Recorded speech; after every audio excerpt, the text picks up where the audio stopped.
This year, the honour of being the headquarters for the World Championship Lombard RAC Rally was awarded to Nottingham, Queen of the Midlands and Robin Hood country. Well over 2,000 miles embracing 65 special stages, circling Wales, northwards into Scotland and back through the Lake District. Sunday morning, Woollerton Park and world champion Timo Salonen blasts away to start the first stage. The astounding new four-wheel drive Lancia Delta of Markku Alén is turbocharged and supercharged. Cumbrian Malcolm Wilson's got back troubles. Not good for nearly 5 continuous days of very hard labour. The bearded Swedish veteran Per Eklund in his long wheelbase Audi Quattro. Now, contrast the new automatic gearbox works Audi Quattro of Walter Roll and just watch it go.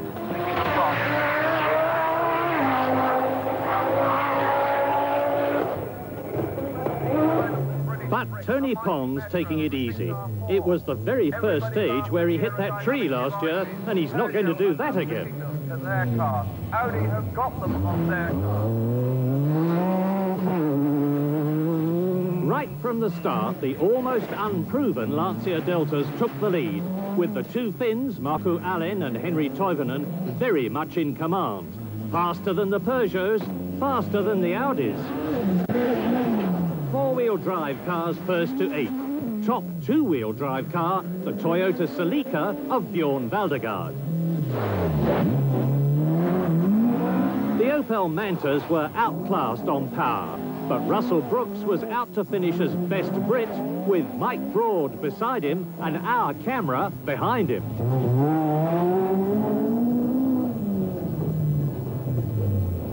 Turn right.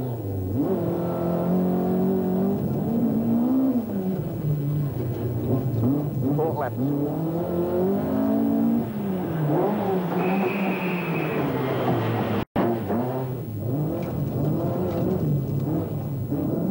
And as Russell races through Sutton Park, just look at the crowds. They were everywhere. Flat right. Sorry, hairpin right through a gate. Very tight. Very tight.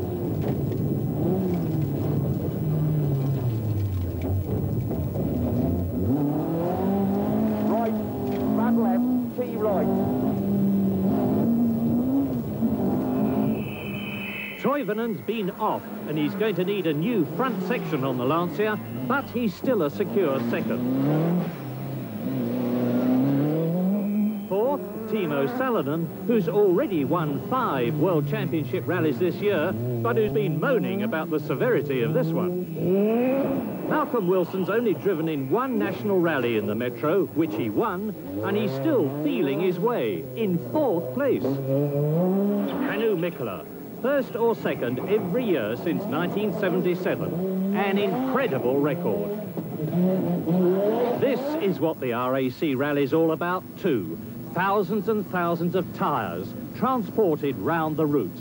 Soft compounds, hard compounds, deep treads, no treads. Every conceivable type for every conceivable condition. And to keep the cars alive, the service barges which follow them round. Stocked with replacement everythings. Staffed by truly dedicated mechanics who'll go anywhere, do anything, anytime. And for the Lancia mechanics, their first Delta Heat of Competition challenge as Markku Alén arrives at Worcester in the lead. Everyone had wondered how the complicated new Lancias would go. Now we knew. I must say that the big problem for us was the first time we meet the competition and to see that the car was in fact competitive, because I think it would have been terrible if we suddenly find out that everybody is going much quicker than we do. But instead we are happy, the car is fine, we are winning many stages, we are leading the rally. I think maybe we don't have enough reliability so far, but the car is competitive, and reliability we'll find later on. No reliability problems for Tony Pond, who'd been pacing himself, taking it easy. 8th and into the luxury of covered servicing.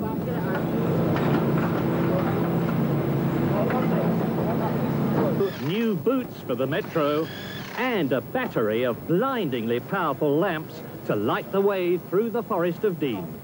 Because now it was all really beginning, looping into and round Wales and into the night and the forests that make the RAC Rally unique. 5, 4, 3, 2, 1, go!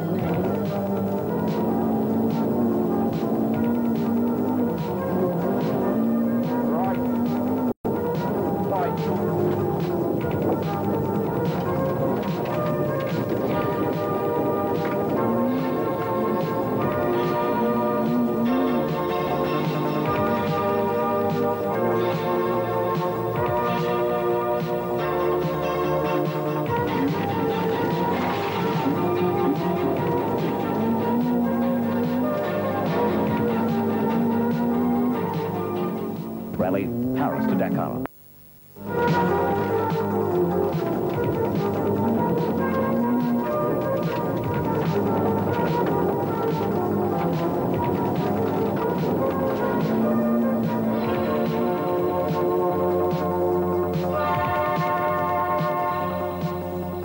And that first night was full of drama. Russell Brooks off, teetering on the edge of a steep drop. Out for 15 minutes and the end of our in-car camera. But Brooks followed Walter Roll, who rolled end over end down the hillside to write off the Quattro and take an early plane to Munich. Differential problems for Malcolm Wilson and Bjorn Valdegaard out in the Toyota.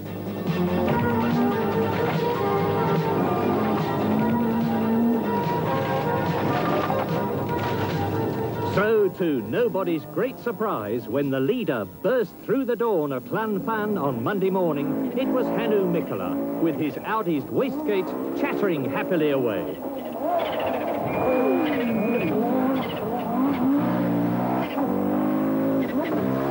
But what a scrap behind Hannu. Second, Markku Alén.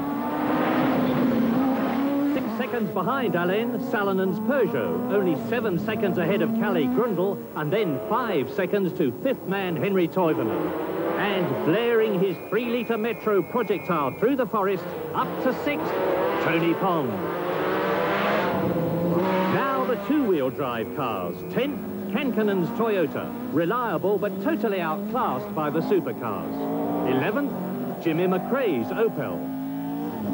12th, Ingvar Carlsson's rotary-engined Mazda.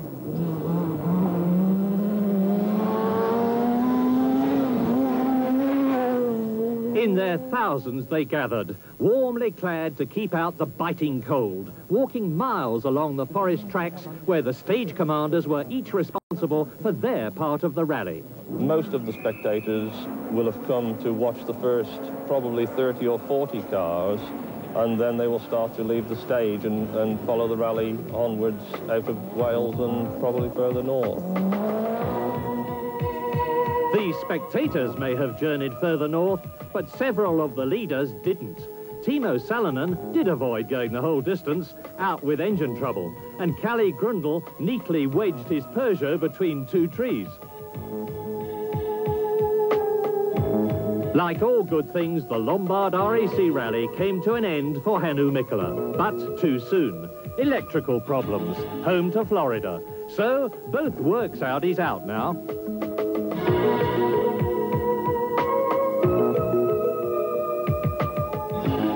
Tony Pond, fighting the lurgy, was going stronger and stronger, up to a glorious 3rd now, but Malcolm Wilson's Metro had cut its water pipes and bled to death.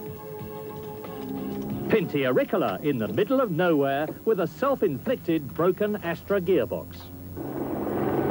So, as Monday's daylight ended, Markku Alén was back in the lead, 4 minutes ahead of the second Lancia, Henri Toivonen's. But Toivonen was 3rd, for now Tony Pond was a magnificent 2nd. The Metro going superbly in its first major rally and absolutely unmarked. 4th now, the British-prepared Peugeot of Sweden's Michael Sundström, with Englishman Paul White alongside him. Everything comes to he who waits, and patient Per Eklund, beavering away in his Audi Quattro, was up to 5th. And amazingly, the top two-wheel drive car was now 6th, Juha Kankanen's Toyota. If you're in the middle of Wales in a stage, as we are now, it's very easy to know when the cars are near you, because up in the sky there's a fleet of helicopters circling like vultures, waiting to see the competitors going through. But if you're in one of the service barges, or even in a team car, there's another way, and people like us use it too. It's a special radio, a self-seeking one like this, which locks on to all the various frequencies so that everybody can hear what everyone else is saying. Military control, star control. Hi Dave, just got your message via Raynet. Unfortunately, it looks like 24 will be scrubbed over. Almost at the end of a grueling 2 days, and with 2.5 more still to go, in for service, Tony Pond. At Lancia, major service needs for both cars and a race against time to satisfy them. A new gearbox for Alain's car, and they've never fitted one against the clock.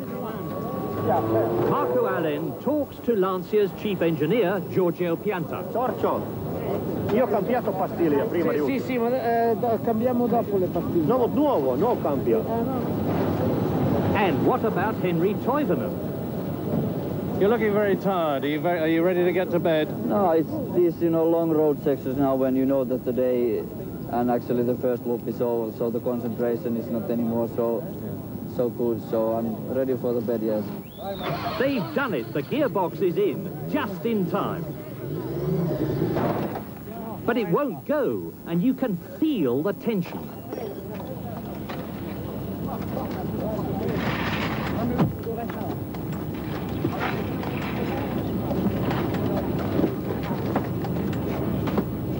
Time is running out. Alain's still got a short stage to do before the night halt. He can feel his lead slipping away. Try again, it must go.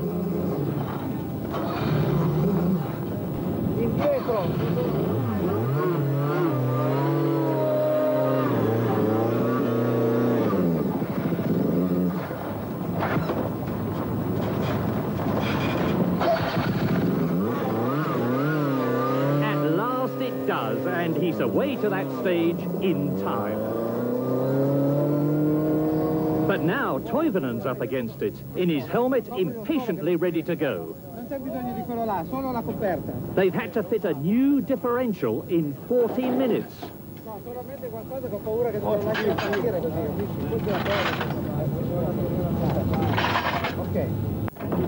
Toivonen ready to tear off. And now Alain's back.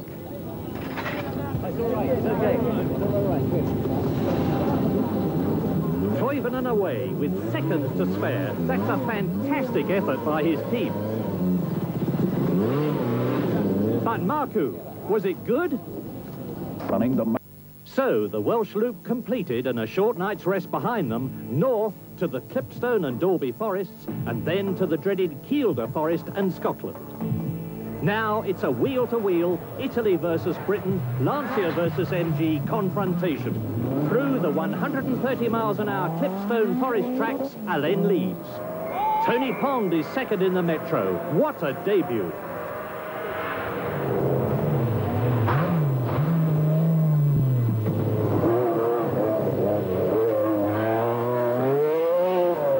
Toivonen, third, is less than a minute behind Pond, with half the rally still to go. Fourth, Michael Sundstrom, upholding Peugeot's honour and doing it jolly well too. Easily his best drive ever.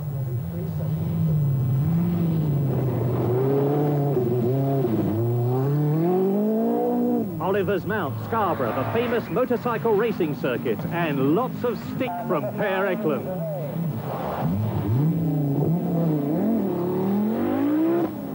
Here's McRae, up to 7th in his Opel, and news of a gigantic multiple spin by Marco Alain, who's kept his lead. Stage 32 out of 65. Wycombe, almost dark. Pond still second, and he is catching Alain. But Toivonen is charging, only 40 seconds behind Pond as he races towards the service halt. Well, here's Pond, cool and calm as ever. And now here's Allen, and Pond was fastest over the Dalby stage. He's closed the gap by 30 seconds. And look at Allen, he's been off into a fire break and he's damaged the Lancia's rear suspension. Dai, un clic dietro. He's always so much better, you know, one corner and out. You know, I've been red on and fire. So, without hesitation, down into the icy mud go the mechanics, anxiously watched by co-driver Kivimäki, who realises that time is slipping away and that this could lose the rally.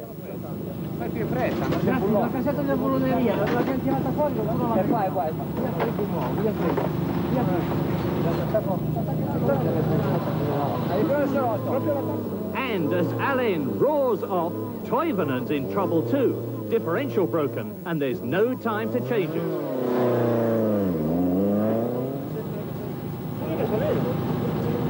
On through the bitter, icy night into Kielder Forest, where the conditions are appalling, and on to Scotland.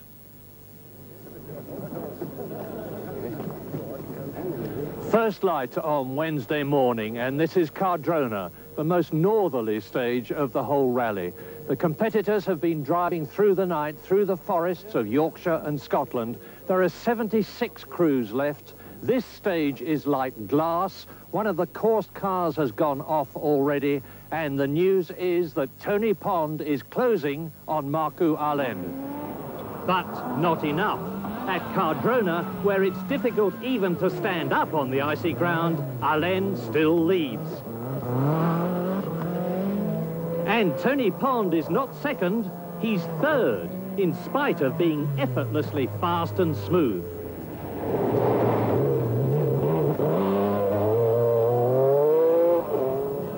For Toivonen, whose last major rally win was the RAC in 1980, is absolutely inspired. Up to second and really flying. For poor Michael Sundstrom, though, a sting in the RAC rally's tail. Still an excellent fourth at Cardrona, but then a gigantic car-wrecking roll at Kilburn Hill finishes his drive. So, up to 8th in the Burley Nissan, 3rd in the two-wheel drive contest, Terry Cabey. And look at this, up to 7th from 23rd, Russell Brooks in the Opel. Carlisle, 3.5 grueling days and nights since the rally began, but now a short halt before attacking the forests again. From the second night traverse of Kielder, south through the Lake District to the finish back at Nottingham. So, what's been happening overnight and how to find out? No problem. Get on the old dog and bone. Markku Alén, who had taken the lead of the rally on Monday morning, lost 5 minutes on the walk stage at around midnight last night and dropped to 3rd place behind his Lancia teammate Henry Toivonen and the MG Metro of Tony Pond. Pond and Toivonen, who had been separated by... Alén off. So, number 6, Toivonen leads and goes on to win his second Lombard RAC rally. And Alén makes an incredible recovery to take second place despite touring at icy Grisdale and make it an even more incredible first and second for Lancia. Down to 3rd, entirely due to unsuitable tyres, goes Tony Pond after fighting every inch of the way in a rally to remember. 4th, a magnificent 4th, Per Eklund, who's proved again that experience pays. 5th, and the first two-wheel drive car, Juha Kankkunen in his last drive for Toyota. And the best of the British, Jimmy McRae, to win his private war with Russell Brooks. Terry Cabey takes 8th after a dogged never-say-die drive to enhance his growing reputation. And Russell Brooks' fine fighting 8th place helps to secure the prestigious team prize for Opel. In the surprising Skoda, Norwegian John Hawkland makes it an unprecedented 13 class wins in 13 years. And in her Peugeot with Ellen Morgan, Louise Aitken-Walker takes the ladies' prize. I'm sure that not even Lancia expected to win, but they came, they saw, and they conquered. And how? First and second, suddenly to create a new generation of supercar. But then so did MG. Well, it took a long time to win it.